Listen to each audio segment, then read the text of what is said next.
Hey guys, I want to take a second to thank Comfort Pro. Since 2001, Comfort Pro has been helping customers stay comfortable where they live, work, and play.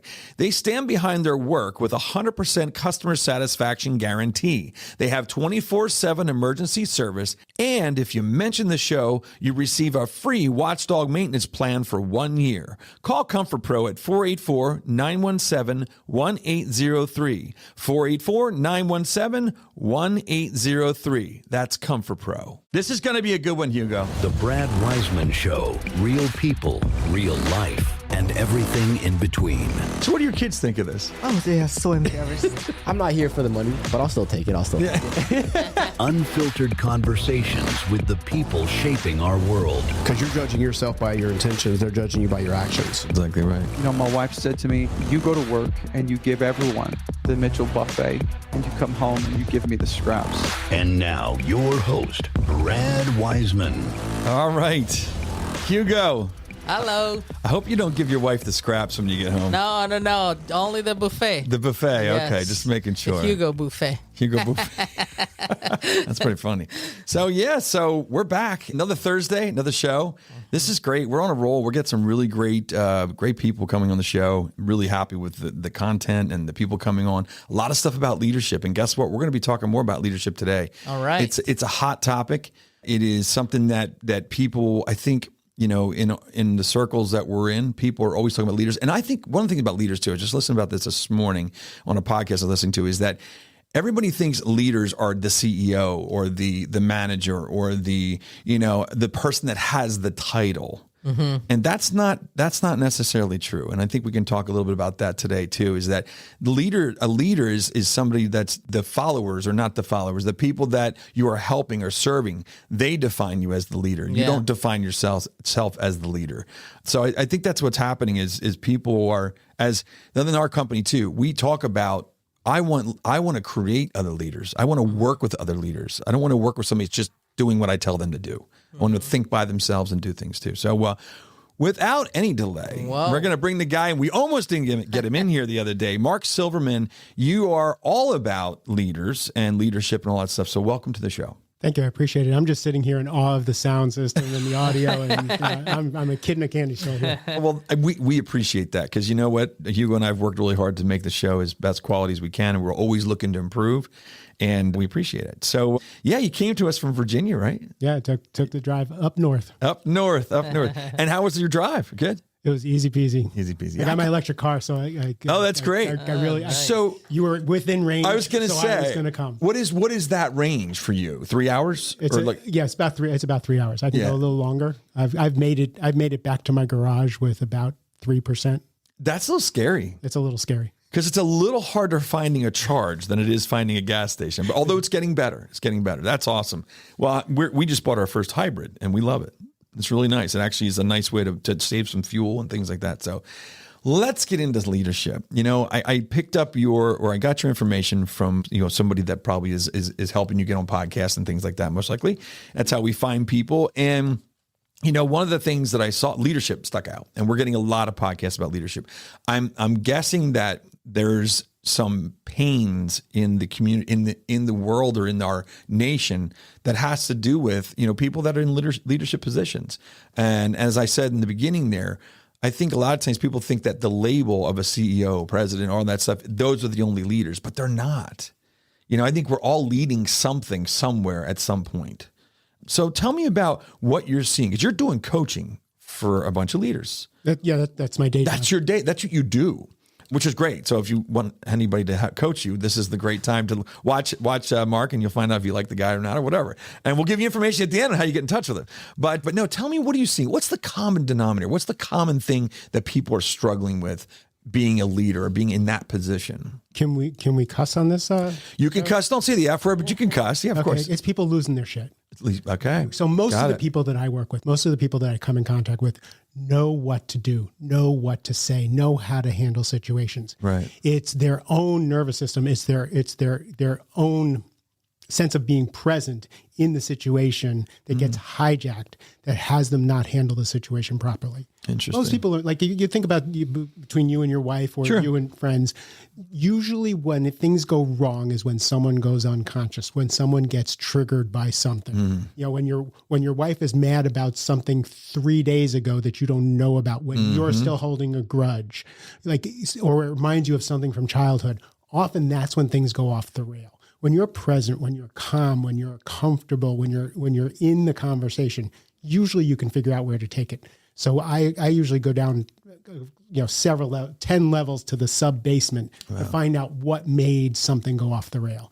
And in today's world, with what's happening with AI, if you open up the news for just 30 seconds, if you scroll any piece of social media, your allostatic load, that level of stress that's in your body at any given point goes way up. So you don't have a lot of room to to work with how you're going to respond to a situation.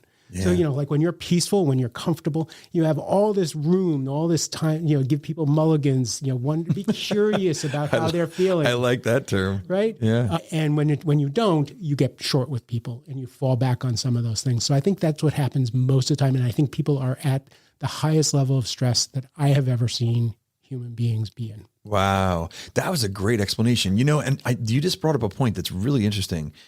You can only take so much, or you can only bring in so much that stresses you out. And eventually it's almost like a jack in the box when you're turning that thing. We have no idea when it's going to pop, but you could be popping at your best friend. You could be blowing up on your spouse. You could be you just don't know.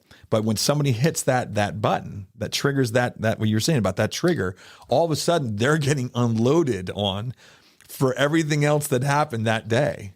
And it might not be that they did anything that bad. It's kind of like being in water that's just heating and heating and heating. Right. And we're you and me, we're wired for success. We're wired for handling things. We're wired for pushing aside hurts. We're wired for pushing aside. So I'm tired. I'm 64 years old. I drove up to New Jersey and back, thinking I can still do this, not realizing Monday morning was going to be super tough for me. Yeah, right. I'm Superman. I always have been Superman, except I'm not. None of us are. So we give ourselves too much credit, and our body keeps score. Yeah, it's just stored for 5 years, 10 years, and when you're in your 40s and 50s, I don't know how many people in their 40s and 50s who blew shit up. Yeah, absolutely. And that's just pressure, not being dealt with, things coming up that need to be let out. That just women kind of go into adrenal fatigue at that point. Men blow shit up. It's so true. So true. Yeah. It is funny because we're so much more physical too, where, we're like, I just got to do something about this. Exactly. I don't know if it's going to be smart, but I got to do something. I'm doing something. That's so true. So true. So how do we go through our day and not get to that point? Or how do we do that? Like, is it, you just got to sit there. So when somebody does something where you're ready to blow up, do you just take a deep breath and then go, okay, now I can handle this situation? You sound like my clients. Just give me some tips. Give me some tips and tricks on. Come on. Right now, I am your client for right now. How can I be Yoda without learning to be a Jedi? Yes. And that's the problem. Is the solutions are the usual suspects. It's just we kind of throw them off to the side. Did you get a good night's sleep? Are you eating well? How many coffees have you had? Right? Did you play this weekend? Yep. Did you connect with your significant other? Do you have friends? Let's talk about men and friends and golf and shooting the shit. Yeah. Right. So those, they seem so Reader's Digest wisdom, but how many of us are paying attention to any of that? And it all means something. So that's the start. Yeah. That's like ground level zero for what I call allostatic load.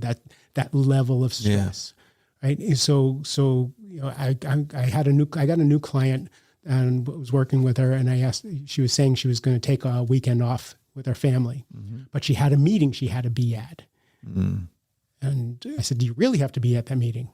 And what was driving her was fear of some decision being made without her that didn't matter.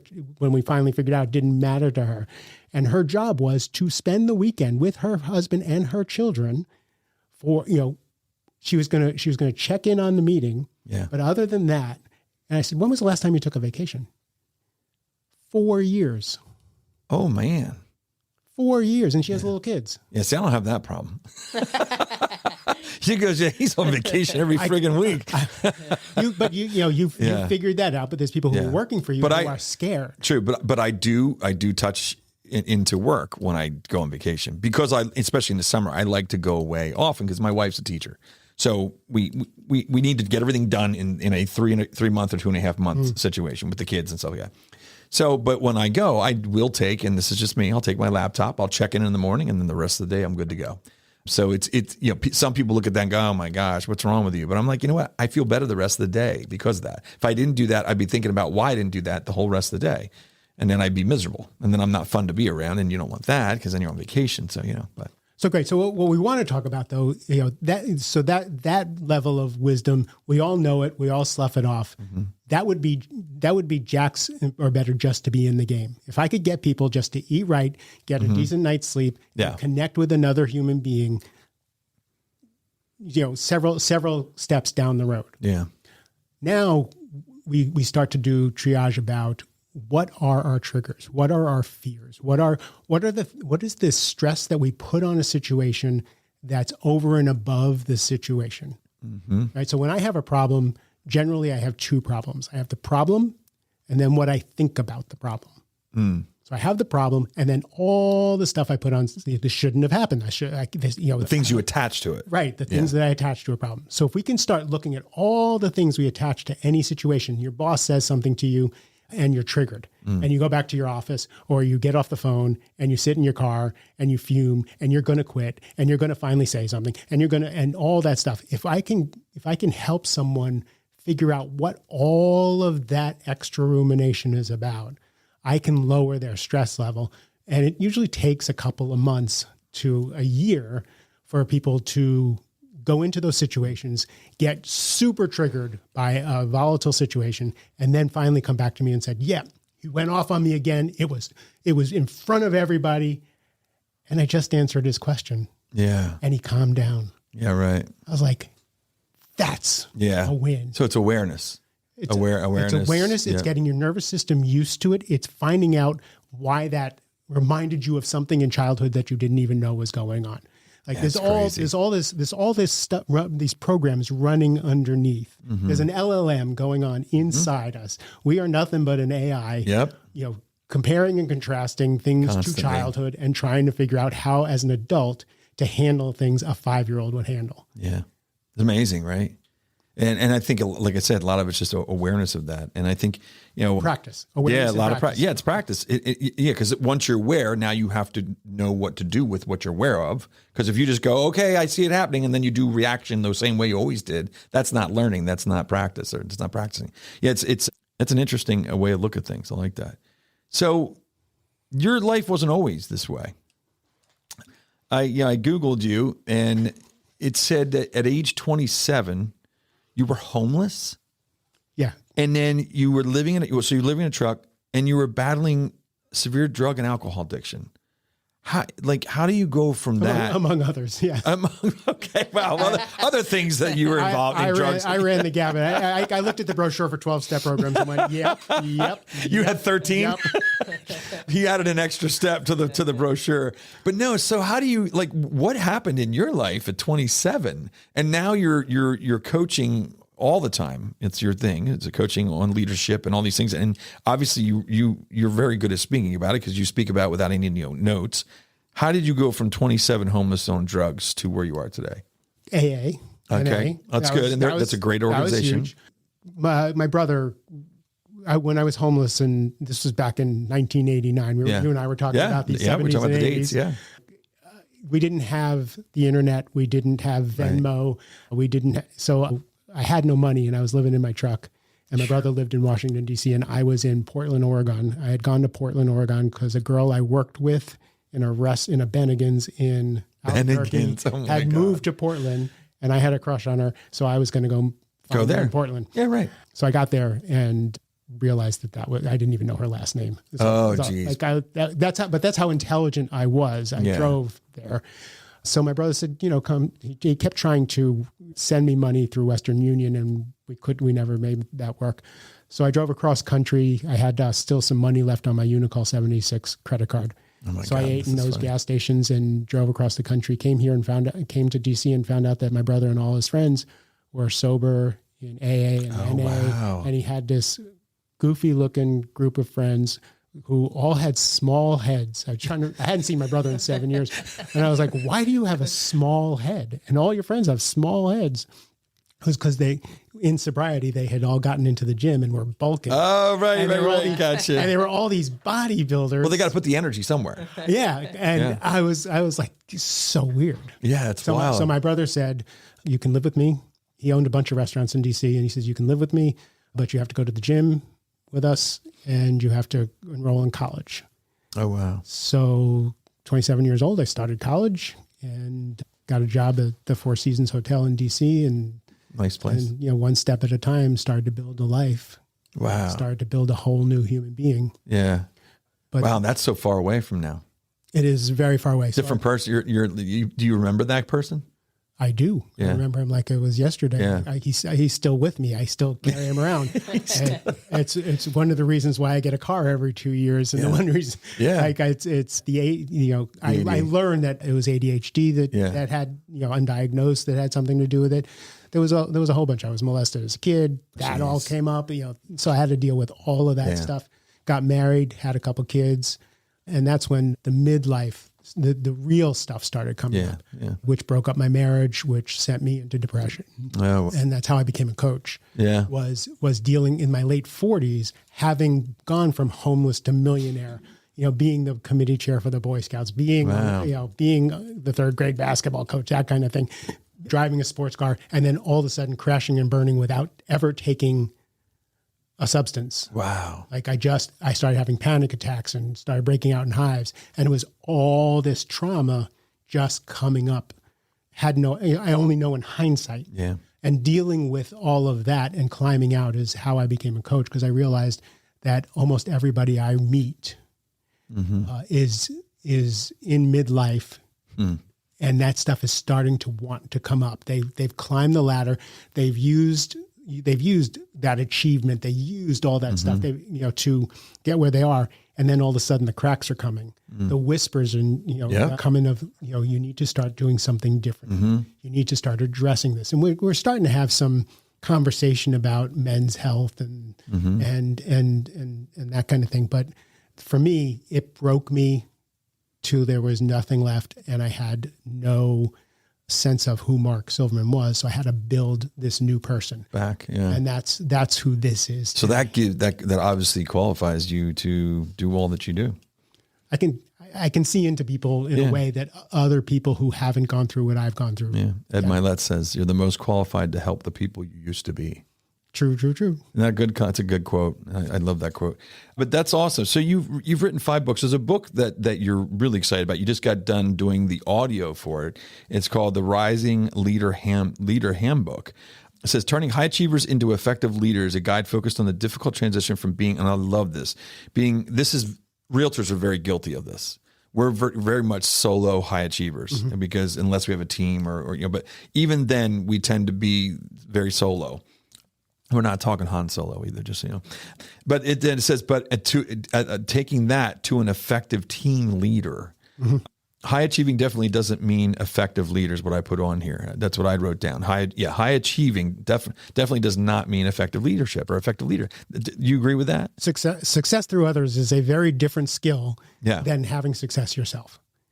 Yeah. It's a very different ego. Like you have to get your satisfaction from a completely different place, from being the star, from being the rainmaker, from being the person who got shit done, to watching other people succeed, letting them in the spotlight, figuring out what I think of it as being a Zamboni in front of them. What's blocking them from their success? Yeah. And how can you help them get their success? And then your satisfaction, your success comes from them flying high. The book is written. The book is in separated into 4 different focuses. Okay. Leading up.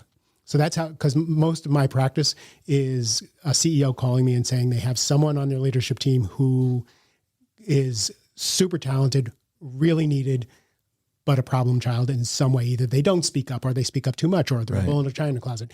Can I give them some manners? So that's where I make most of my money. Interesting. I like the people who are uncoachable. That's my favorite. And then they stay with me for years. Then it's leading your team. Mm-hmm. Then it's leading across, leading on a team of leaders. Mm-hmm. Then leading your team, and then leading yourself, which is the most Leading important. yourself. Right. Interesting. But what I use in the book is all your interactions with your boss, all your interactions with the other team leads who all have their own agendas, all their own stuff, all their own needs and wants and resources. How do you lead on that team? And then, the people who work for you, all those are going to bring your stuff up. Mm-hmm. So we work on that all the way through using all of those people and all those situations as fodder to set you free.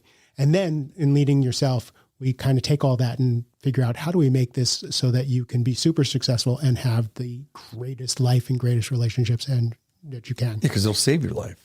It really will. I mean, That's why I do this. Yeah, because otherwise you have a heart attack, or your everything in your body, every cell in your body reacts to, being the solo achiever.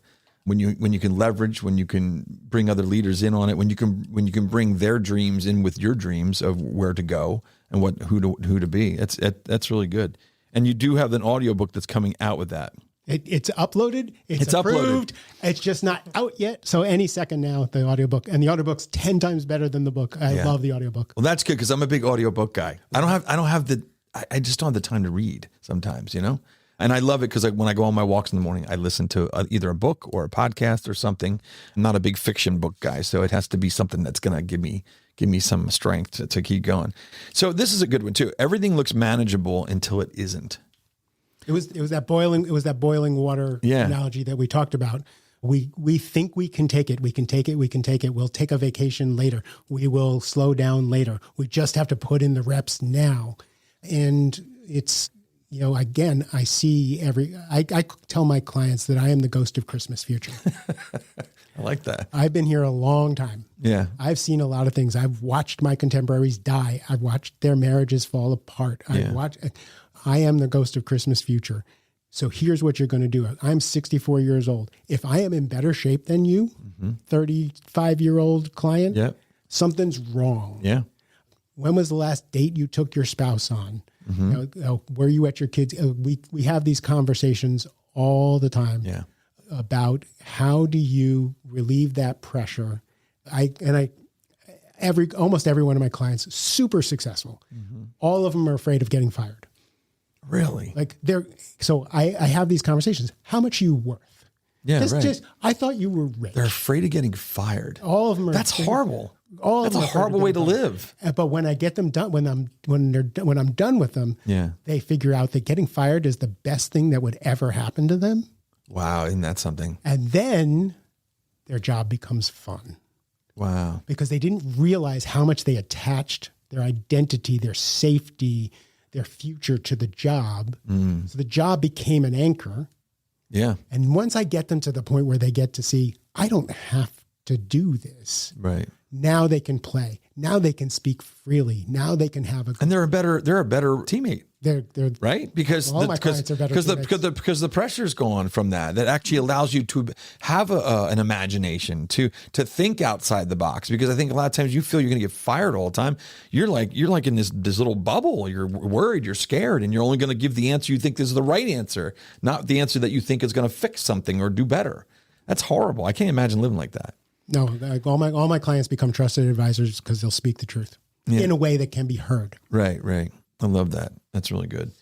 So it says, how can we lead without stress? I think a lot of this is what we've been talking about. Is it inherent? Like, I feel that everybody, and we had a couple of people on here recently talking about leadership, and there's so many common denominators from what you're saying to other people, but it's really cool. And Hugo can attest to this, is that everybody that we have on has a little bit of a different spin, or not spin, a different way of looking at it, is looking at it from a different position, which allows our audience that if they maybe didn't understand the last person that was on, they might relate to you and go, wow, now that's sinking in. That's different now.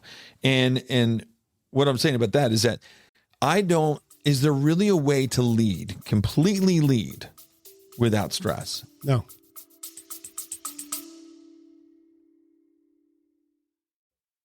Hey guys, if you're looking to buy or sell a house in Berks County or beyond, let me know. This is Brad Weisman from the Brad Weisman Show. You probably know I'm also a realtor, but I wanted to remind you, if you have any questions or you need anything, please give me a call, 484-256-5836. Thanks.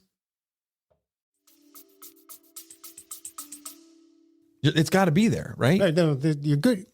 Being alive has stress. So you can't remove the stress. The stress doesn't go away.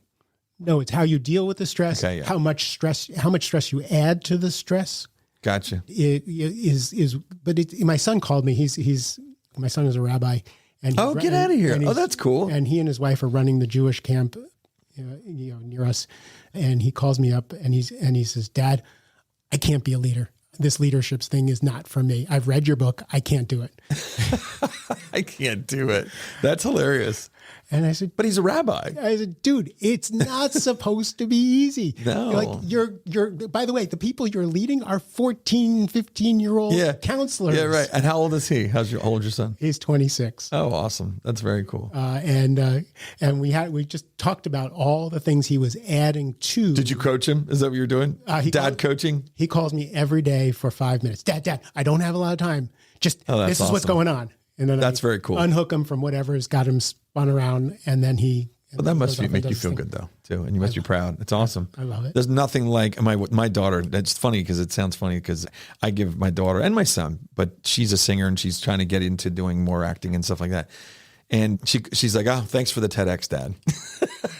And I'm like, "Oh, you little okay, whatever." But it's actually a compliment. I mean, if she says that, that's a compliment. I'd rather have that than you're a jerk or something like that. My other son says to me, Dad, I know you're a coach, but I'm not ambitious. Oh, interesting. I work to live. I don't live to work. Good deal. I'm like, yeah, that's what I try and teach. But we are in America. Yeah. And you want, you're married and you want your wife to stay home. What does he do? He works for one of the government integrators. Okay, cool. But he puts in his time. He's smart. But he just wants to go home and not have to think about it. And he has so many hobbies, and he's just such a happy human being. I love it. But he lives in the Washington, D.C. area. He wants a wife who stays home with the kids. So we have to have a compromise. It's expensive area. And I'm like, you are the smartest person I've ever met. Oh, wow. So let's just do 10% more effort. Just 10%. 10% for you is like 90% for someone right, else. because that's smart. Got promoted immediately, got 10, so he's doing good, but it's he's got his head. Both of them have their heads screwed on right. That's good. Well, they got a good dad. That's how that works. Let me put in this other stuff that's in here. Leadership doesn't break down because leaders don't know what to do. It breaks down when pressure overrides the capacity. So do you think sometimes leaders are in over their head? Everybody's in over their head. Okay, there we go. Like leaders are in over their head because, who's done whatever it is before. True. I read in a friend of mine, Alyssa Cohen's book, she was quoting one of her CEO clients, and the woman said, "Of course I have imposter syndrome. I've never run a $50 million company before." Right. So true. Right. So of course you're in over your head. There's too much going on all the time. It's accepting that you can't, you can't control everything, and trying to, like when you were an individual contributor, you could control how many calls you made, what your follow-up was, all that stuff. When you're leading people, you can't control them. You don't know what their kid was throwing up in the morning, or their parent fell down in their house and they have to go pick them. You don't know what people are dealing with. You don't know what the market is going to do. You don't know what kind of a day your boss is having. So every day is a day of is uncertainty. Yeah. So for me, and that's kind of where I've been shifting my focus on, because you don't know what's going to happen. So you have to prepare yourself. You can't plan your day, but you can be prepared for your day. So true. In other words, be prepared for anything to happen. Yeah. Make sure you have the presence of mind. This goes wrong, and you're good. And I think that's the same for the way society is right now. Yeah. With all of the stresses that are going on, with all of the uncertainty, I think most of us are kind of putting it off to the side. Yeah. Like the Odyssey was great and Spider-Man's coming out and I'm so excited about that. Yeah. I don't want to think about all these other things. Yeah. And for me, I'm trying to prepare anybody who will listen to me, anybody who listens to my podcast or reads my blogs or anything like that, is you cannot prepare, you cannot plan for what's going to happen next. Right. We don't know. Depending on where you are on YouTube, the algorithm will tell you how we're all going to die. Yep. Right? So can you prepare yourself for being in the best place you can be for whatever happens? Yeah. And that's kind of my focus. And that all has to do with practicing your mindset and practicing the things that you coach. Because then that way, no matter where the day goes, you're prepared. You didn't plan for what was going to happen, but you're prepared for it. It's like when we were in Ireland over last summer. We took a damn raincoat with us everywhere.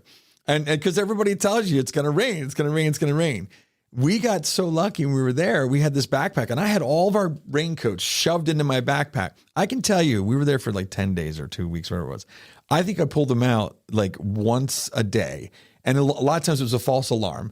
But if you didn't have that, I couldn't plan when it was going to rain. I had no idea when it's going to rain because when you're in England, Scotland, Ireland, it's just up and you have no idea. But I was prepared. And I had everything for the family in case it happened, and it only happened a couple times throughout the whole trip. So that kind of reminds me of that a little bit, how you can be prepared for something instead of without the plan. I have no idea what's going to happen. So it's interesting. Very interesting. So before we wrap this up, I have down here. So leaders. You had the podcast too. You mentioned your podcast, right? What is the name of your podcast? The latest one is the Rising Leader podcast. And you had like 3 of them. I had Mastering Midlife, which was huge success because nobody was talking about midlife when I was doing it. Then I turned 60 and I was like, I need to leave that to younger people. How about mastering after midlife? I'm now mastering geriatric life. No, 60s. Hey, I'm 56. 60s to me, I'm looking at that going, this is the time where I'm going to really go crazy with more podcasting, more books, more everything. So I just decided to get more tattoos. That's great. My kids think I'm crazy. My son. That's right. Why not? My son. I was at. It's your body. We were at a barbecue, and my son walks up to me. and goes, "You are tatted up." That's and his great. wife says, "What he's trying to say is he thinks you're really cool." No, that's cool. Nothing wrong with it.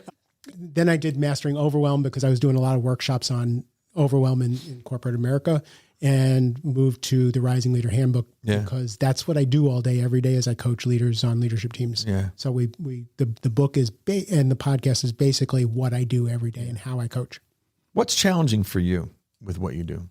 What's challenging? Like, is there something you sit there and go, geez, if I just had the magic wand for this, or this is something that, when I come across this is always so hard to help people with. Is there anything that you can think? The challenge is marketing versus reality.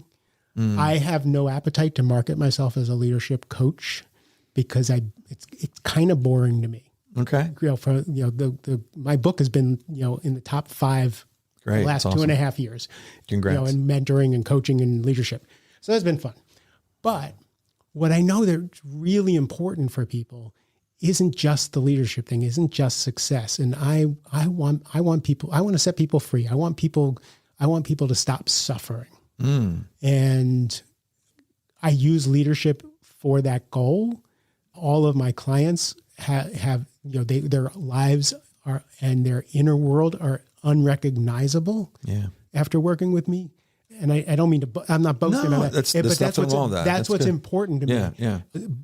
But marketing, being pushed into marketing leadership for me has been difficult because I want to go several layers underneath so that because I know I coach billionaires. I coach really well. I was coaching one guy who was on his yacht in the Mediterranean. Wow. And he's just twisted into a circle. I'm like, aren't you rich? Aren't you on your just shows you it doesn't matter. It doesn't matter. And he goes, yes, I'm rich. I said, you're more in prison than I am. Wow. How much of your day do you got spend? some balls to say that. Holy mackerel. I'm like, how much time do you spend doing things you hate? He says, about almost all of it. I said, I don't spend any of my time doing things I hate. That's crazy. Which one of us is rich?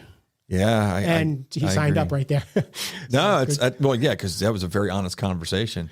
But what I'm saying is that, you can be sitting in a chair in a mansion and you can be sitting in a chair in a shack, and it's your inner world that's going to determine your satisfaction with that and your satisfaction with your relationships. So for me, you asked me what's frustrating with me is how do I get that across? How do I go on a podcast? You asked me to talk about leadership. How do I talk about what's really going on with people? And how do I help them with that? Because that's what's important for me. And it is hard to market that. So I don't. Yeah. I get it. I stopped marketing about a year ago, and I've only been speaking like this for the last year. My practice is still full.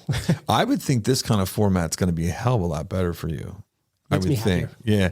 Oh, that's cool too. It makes you happier. And I think also, but I also think that this is where with people, you can really get what you do out, and it comes across very sincere, it comes across very warm, that you really care about what you're doing. So that's awesome. So how do we get in touch with you? How do people get in touch with you to find you to do if they want coaching or anything like that? It's markjsilverman.com, the letter jsilverman.com, that everything is there.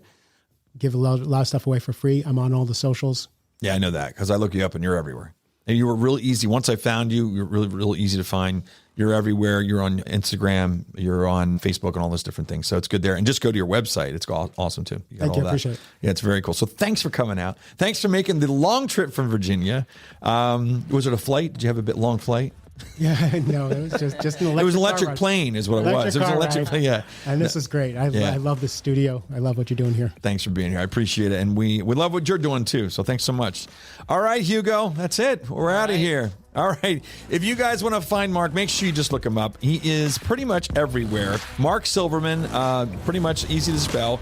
And he's the author of the Rising Leader Handbook. And it's coming out on audio. So check it out on audio too. You're going to love it. He has all kinds of little bits and pieces from his podcast in there that he talked about. And so I'm excited to listen to it also. So that's about it. Come back every Thursday, 7 p.m. You've got a new episode, new guests, and we're going to have a lot of fun. All right. That's about it. Hi, this is Brad Weisman. Come back here every Thursday at 7 p.m. to watch the Brad Weisman Show. We have new guests every single week, and we love having you as an audience. All right, we'll see you soon.